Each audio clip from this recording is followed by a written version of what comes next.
my whole thing right now is about being unstoppable, about really reaching inside and grabbing something that's in there that you might not know is there.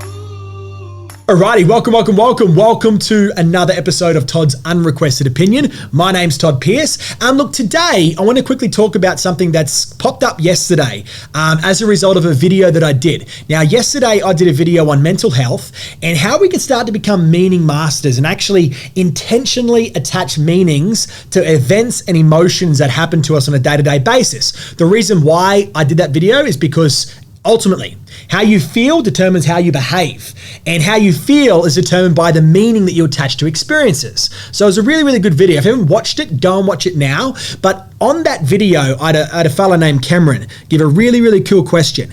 And what he said, I'm just going to read it right now. So he said, how can you judge value in yourself? So today I want to do a quick little video on self-worth and self-value. My thoughts on it, what I think's wrong with the world today that contributes to low self-esteem and low self-value, and a couple of tips on how you can shift that around very quickly, yeah? Now, I want to read real quick what Cameron wrote here. So he said, how can I judge value in yourself? Now, my response to him is that, look, that's a great question, number one. Though it's dependent on a number of things, the individual, the context, the meaning. So I applied the question to myself and I said, the way I look at it is that I look at things that I'm competent at, right? So things that I have areas of competence in my life.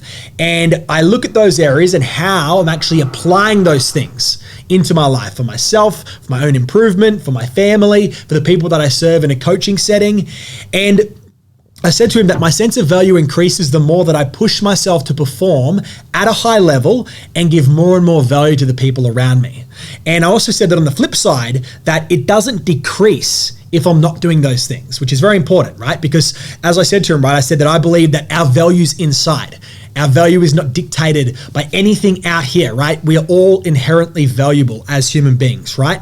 And I said to him that sometimes that we kick goals and we're on fire, we're dominating. Other times we literally hit slumps and we fall off the horse. And I said that, most importantly, never does my sense of value or self-worth come from external places, okay? It comes from inside only. Now, I want to expand on that a little bit more. Number one, for Cameron as well, I know you're going to be watching this, mate. You obviously watch a lot of our videos. But, also for other people too that are struggling with their value, their sense of self-worth, and want to kind of get that fixed up, right? So let's start with the problem. In my opinion, the number one problem today that people have in regards to actually I'll give you two, right? Because another one has popped into my mind just then. So the number one problem though, and I've done a big video on this in the past, I'm just going to keep it short and concise right now, is that today we've got this amazing technology, right? This social media that makes us all hyper connected. However, it also is a devil in disguise, because what people do is they often compare their current circumstances with the current circumstances of other people, right? Complete strangers most often, but also people who they aspire to be like or look up to, right? So let's talk about those two things. So the first one, let's start with the second one. So it is an injustice on yourself if you're comparing where you are today with the place that those people that you look up to are at today. Because for them to be there, right, they've come past that point that you are. So if you were to go, oh my God, I can never be like them, you're robbing yourself. So it's important that we stop comparing our current circumstance with the circumstances of those people that we look up to. And we start to look, okay, here I am right now. Where was I yesterday? Where was I a week ago? Where was I 12 months ago? Right? Let that be the measuring stick in regards to how you're going. Okay? It's so self-defeating. It's such a defeating habit to compare ourselves to other people and where they are. So the best thing, and this is what I tell my coaching clients all the time, is that if you are going to compare anything, compare yourself to yourself and how you were in the past. Yesterday, the day before, the week before, the month before, 12 months before, and your only goal, right, this makes it very simple, is to improve yourself, improve you, make you better than you were yesterday, and let that be a defining element to your sense of self-worth and your sense of self-esteem, okay? That way you can continually improve yourself. Small little progressions over time compound to put you in a completely different place, right?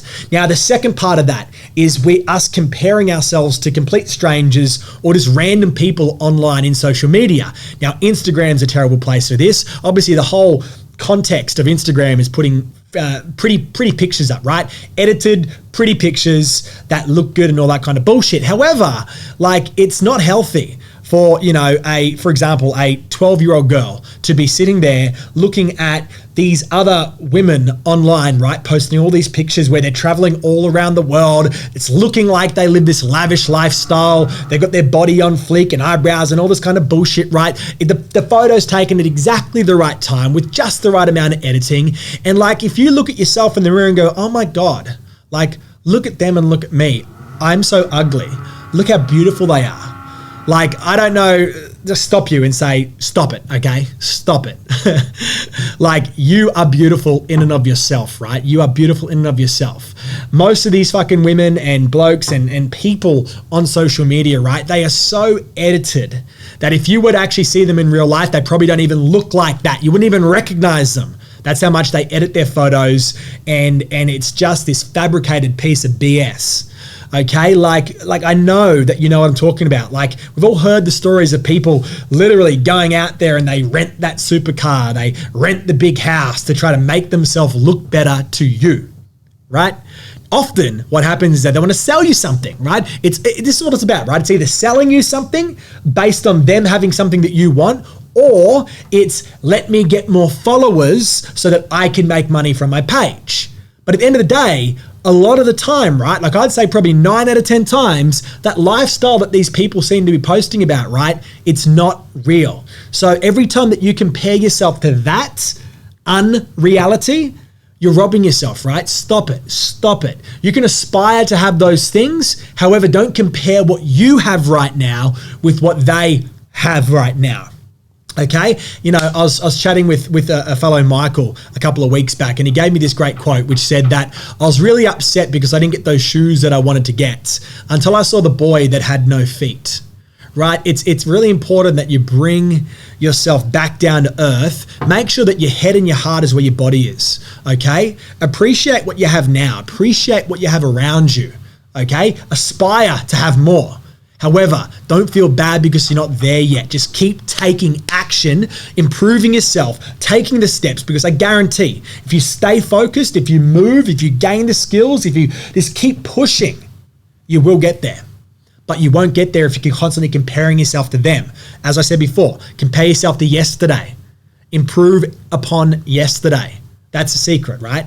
So, social media is a really, really big thing. And the second thing that I think is a real killer is where we allow the critique and opinions and words from people outside of us to demoralize us, right? Like, I know you've had this. In Australia, we are the fucking worst at this, right? Tall poppy syndrome. It's like anytime that you go out there to try and achieve something, there's always going to be those negative Nancys around you that try to tear you down. I don't know if you've experienced this. I definitely have. However, I don't know if you're like me and have a personality that tells people to get fucked, but I do. I'm just like, shut up. But not everybody's like that, okay? For some people, other people's negative words and thoughts and opinions bring them down.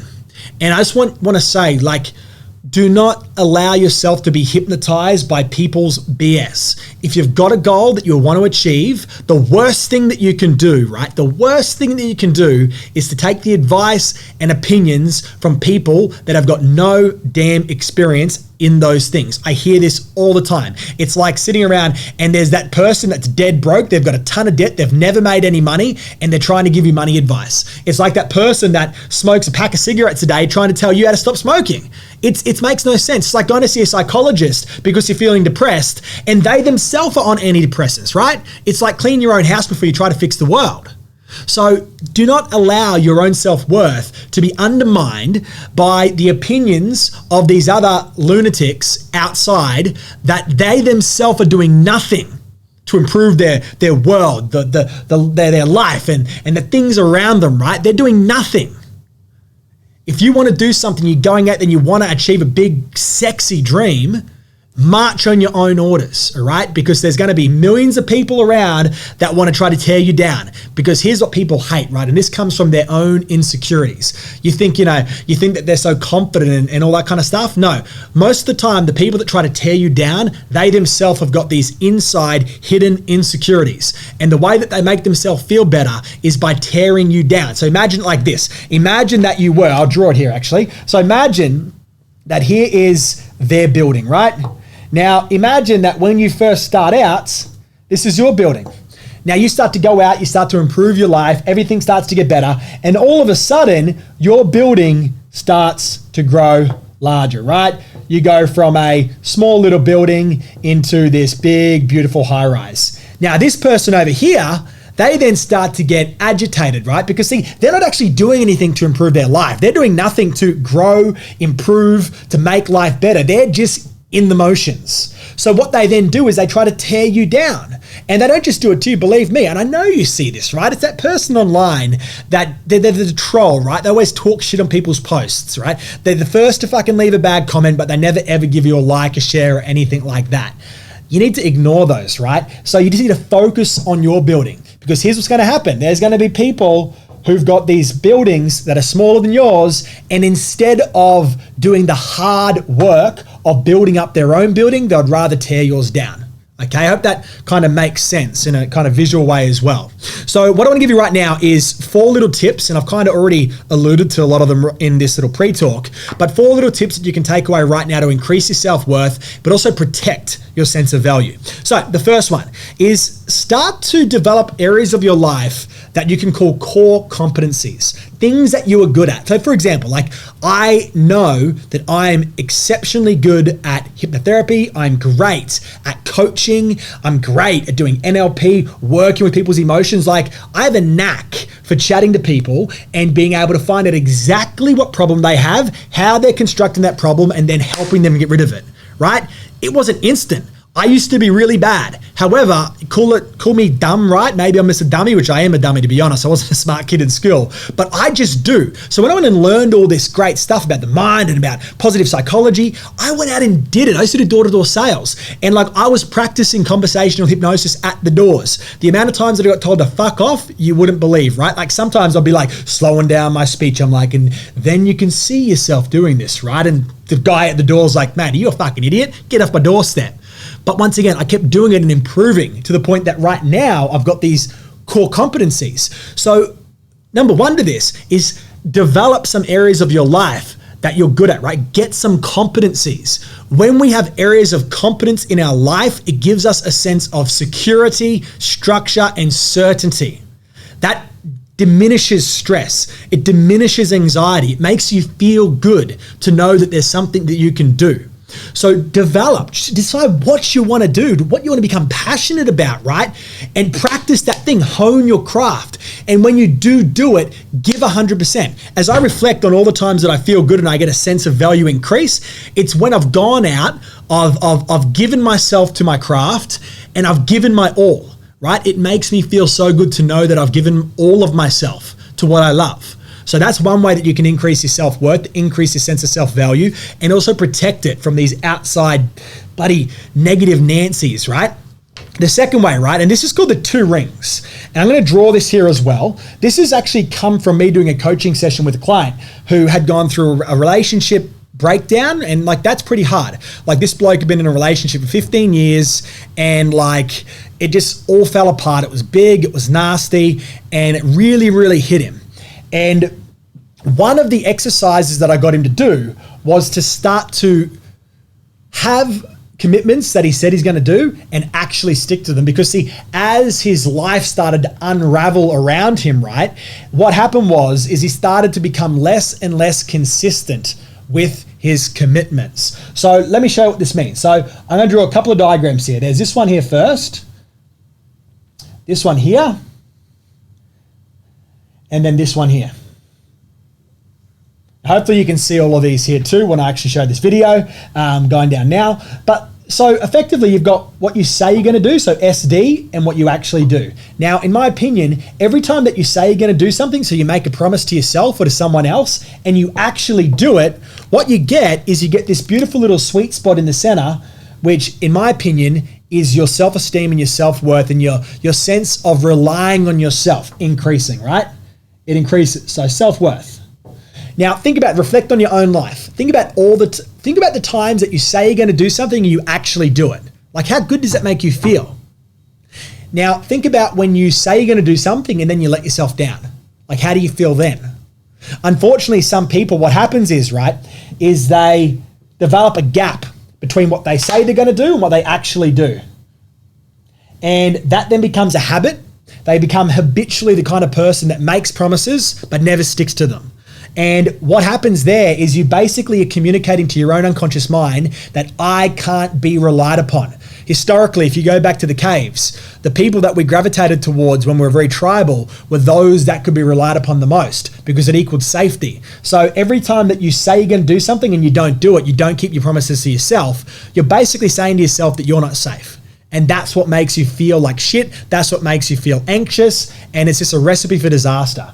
And as you can see right here by this third diagram, right? Like, the goal ultimately is to get to the point where you say you're going to do something and you do it so much that that self-worth, that self-value increases massively. And once again, the more that those rings come together, the greater that sense of self-confidence, self-worth, and self-esteem becomes. Now, the third element to this, I hope that makes sense. Yeah, we're not moving too fast. I want to keep these videos under 20 minutes every single time that I do them. Now, the third element to this, right, and I said this before, but I'm just going to explicitly say it right now, is you need to make sure that your sense of value comes from inside only, right? Don't let the bullshit from all those negative people around you that try to tear down your building bring you down. So in my opinion, the best place to look is to be inside. So for me personally, like, I judge my value and my self-worth internally. And then if I am going to take critique from someone, the only people I take critique from are those that have got experience or success in those areas of which I'm endeavoring to be good at, right? Allow that to be the people that influence your opinion.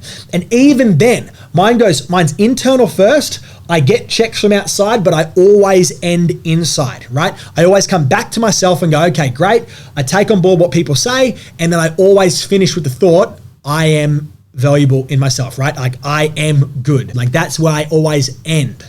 And I think it's important that you start to adopt that mindset too. So start inside, know that you're good, know that you're valuable, know that you've got worth in and of yourself, and only take critique and opinions from those people that are in a place that you'd like to get to, right? But even then, always come back into yourself, yeah?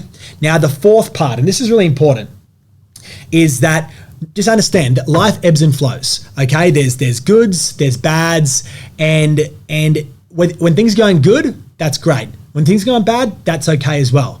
Never let either of those end of the spectrums affect your sense of self-worth, okay?